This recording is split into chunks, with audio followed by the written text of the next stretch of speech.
Hey there, my name's Spud Jones. This is my wife, Sheena Jones. Hi there. And we're Venue Rescue. And you've probably seen a couple of our last videos and everything. Today we're actually going to start a mini-series with a couple other videos. And this mini-series is actually on how to bring in other sources of income for your venue. And one of those things too, people already sometimes ask like, aren't venues already a profitable business? And this is a question a lot of people don't really fully understand. And most venues are not as profitable as they look.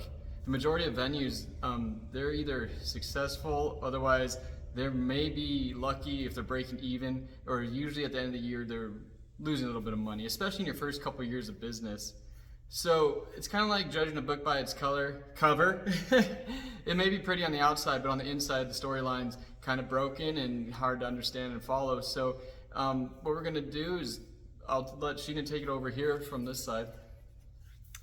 Yeah, well, jumping into that is saying that the truth about new venue ownership is you're usually taking on a lot of debt. You're buying a piece of real estate with a beautiful building on it, or you're building it, and either one of those is costing quite a bit.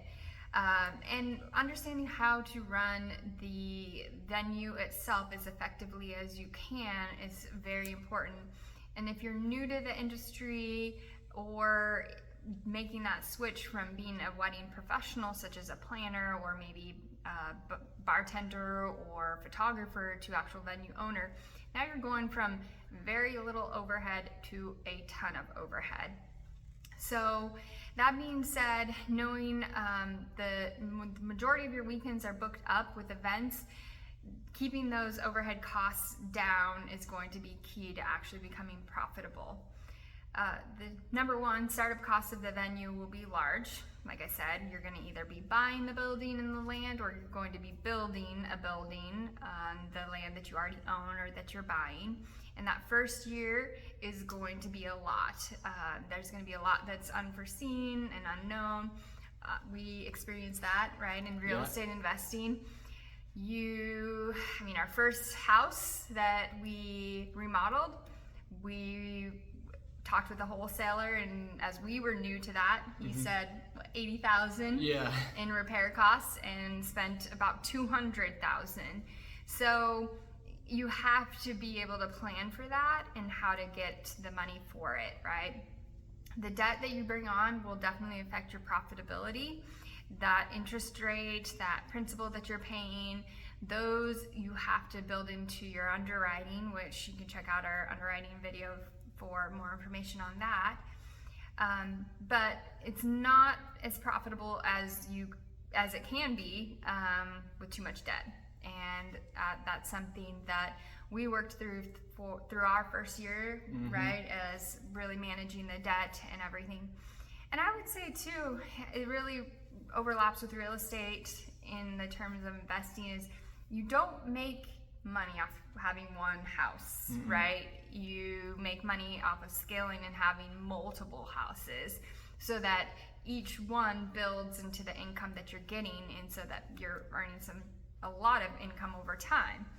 So that's how I would say a lot of these venues are more profitable, is they're scaling to have multiple locations is one of the things. Also, you're wanting to really watch your fixed costs beyond the debt, which is going to be really fixed most likely in your first few years until you potentially have the chance to refinance. But building electricity, water, payroll, having those employees, you got to pay them well so that you can keep good employees, the maintenance on it, and the insurance. Knowing the first year most venue owners work for free from the business, I would say, we had some payout on ownership side for us before we started hitting a lot of bumps with some hefty repairs that the previous owner left unattended that we got to handle. But in reality, for me, I kept my business, my virtual CPA firm, really going to get paid that way. And so, really a big key I would tell a lot of people wanting to get into this is keep your day job, because you're going to need that income coming in. And then I'll let you wrap up the last couple of ones. Yeah. As I took over one of yours. Yeah, it's all good. So that's one thing too. We noticed also in your first year, try not to overspend on shiny objects. You know, that's just the thing. Your first year or two makes you not doing the bare minimum, but keeping things afloat. And just an example, one of those things, what I did, I overspent on making an area, the cocktail area, and well, I thought that was going to be a selling point for brides and grooms on our tours, which it turned out that realized afterwards that they're not even at the cocktail hour, for they're getting their pictures done during when people are actually at the cocktail hour. So we have a cool cocktail hour area, but it's not a selling point. So that was a lesson learned. Mm-hmm. So anyways, next couple of videos, like we said before, we're going to go over different ways to make more income and bring on money throughout your business. So anyways, thanks for tuning in for this episode, and please like and subscribe, and we'll catch you later.